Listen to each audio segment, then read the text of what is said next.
So I'm on the lookout for mushrooms to make into some pasta or something. Cut down on having to go to the supermarket by getting food from out in nature.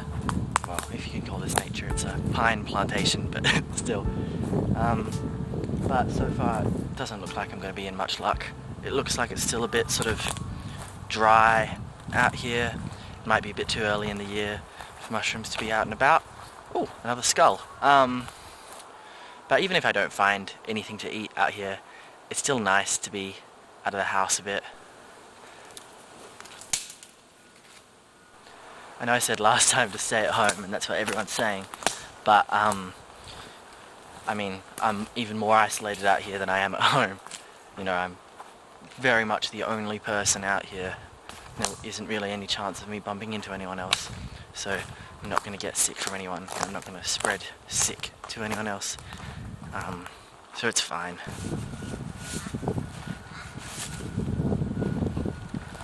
The mushrooms I'm looking for are really big and easily recognizable. They're called saffron milk cups. I'd spot one from real far away and I'm not seeing absolutely anything. I'm not even seeing little baby pins of them, so I must just be way too early. I mean, with the hot summer that's just been, and you know, the bushfires and everything, it would make sense that the season might be a little later this year, which is a shame. But still, it's been nice to get out, get some fresh air, some fresh pine scented air, it's lovely, and to stretch my legs is good too. So, I mean, you know, it's a failure, but it's a pleasant failure. I've found some dandelions, which apparently you can eat dandelions, but we probably don't need to stoop to that. When it starts getting to that level, that's when we're in real trouble. Well, it's nice to know not everything in this forest is dead and bones.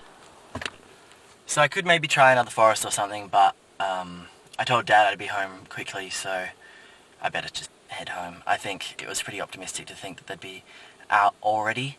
Probably give it another month. So I got some pretty shitty news from Dad that he went to Bunnings to get some seeds, I think it was Bunnings, and they were almost entirely sold out. And so he just sort of got whatever he could. He didn't want to take absolutely everything they still had, so he didn't take some. There were other kinds of beetroots and stuff there too, but so that's what we're working with. So I'm thinking I might try and improvise and figure out a way to grow from food scraps. So I started with the spring onions by getting the ends of them, and I cut these holes in the lid of this little like wine glass that has a lid. I cut these holes in it, shoved the spring onion up through it, and then filled it with water so that the roots of the spring onions are in the water. So they'll last in that for a fair while, and eventually you can move them into ground. And as for my strawberries, unfortunately, they're looking a bit shriveled up and dead, I think, which is sad, because they were coming along really well last time.